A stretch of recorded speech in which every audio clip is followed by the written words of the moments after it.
চুরি হয়ে গেছে। আমি বুঝতে পারছি এই ঘটনা কে ঘটাইতে পারে। বাড়িতে দুধ কলা দিয়া সাপ পোষা হইতেছে। এই বাড়ির এই পরিবারের মান সম্মান নষ্ট করার জন্যে, আমাদেরকে বিপদে ফেলার জন্য তো একজনই যথেষ্ট। আপনি কার কথা বলতেছেন?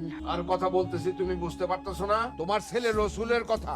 ও ছাড়া তো এই বাড়িতে আর বাইরের কোনো লোক নাই। রসুল? আমার ছেলে বলতেছেন? রসুল কি আপনার ছেলে না? আপা, আপনি কি বলতেছেন? আমি কেন আমার বোনের গহনা চুরি করতে যাব? আমি তো ছাদে সবকিছু গোছাইতেছিলাম, আপনি আয়সারে জিজ্ঞেস করেন। এই আয়সা, বল না আব্বারে। আব্বা, আমি কোনো কিছু চুরি করিনি। সব এই কে তোরা? হ্যাঁ, আমি তোর বাবা না। আমাকে আব্বা আব্বা বলার কোনো দরকার নাই। আমার ছেলে মেয়ে আছে, কোনো চোর আমার ছেলে হইতে পারে না। নাই মুনমুন ওরা হলো আমার রক্তের, তুই আমার রক্তের না।